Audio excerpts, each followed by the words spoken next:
കള്ളനോട്ട് വിതരണ സംഘത്തെ പിടികൂടി താമരശ്ശേരി പോലീസ്. താമരശ്ശേരി നരിക്കുനി ഭാഗങ്ങൾ കേന്ദ്രീകരിച്ച് കള്ളനോട്ട് വിതരണം ചെയ്യുന്ന യുവതിയടക്കം 4 അംഗ സംഘത്തെയാണ് താമരശ്ശേരി ഡിവൈഎസ്പിയുടെ നേതൃത്വത്തിൽ പിടികൂടിയത്.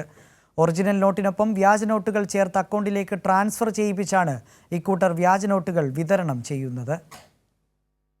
കൊടുവള്ളി വലിയപറമ്പ് സ്വദേശി മുർഷിദ്, ആവിലറ സ്വദേശി മുഹമ്മദ് ഷഫീഖ്, താമരശ്ശേരി അമ്പായക്കുന്നുമ്മൽ മുഹമ്മദ് യാസ്, മണ്ണാർക്കാട് സ്വദേശി ഹുസ്ന എന്നിവരെയാണ് താമരശ്ശേരി ഡിവൈഎസ്പിയുടെ നേതൃത്വത്തിലുള്ള സംഘം അറസ്റ്റ് ചെയ്തത്. നരിക്കുനിയിലുള്ള വ്യാപാര സ്ഥാപനത്തിൽ നൽകിയ 500-ന്റെ നോട്ടുകൾ വ്യാജനാണെന്ന് കണ്ടെത്തിയതിനെ തുടർന്ന് നടത്തിയ അന്വേഷണത്തിലാണ് പ്രതികൾ പിടിയിലായത്.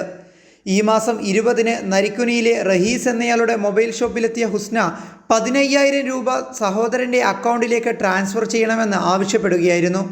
പണം ഡെപ്പോസിറ്റ് മെഷീനിൽ ഇട്ടപ്പോഴാണ് യുവതി നൽകിയ നോട്ടുകളിൽ പലതും വ്യാജനാണെന്ന് മനസ്സിലായത്.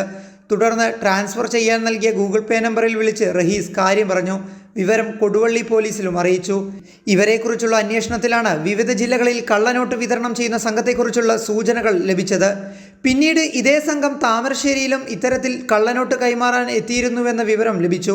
കൂടരഞ്ഞി സ്വദേശി അമൽ സത്യനാണ് സംഘത്തലവൻ. അന്വേഷണം ഊർജിതമാണെന്നും പ്രതികൾ ഉടൻ പിടിയിലാകുമെന്നും അന്വേഷണ ഉദ്യോഗസ്ഥർ പറഞ്ഞു. കൈരളി ന്യൂസ്, കോഴിക്കോട്.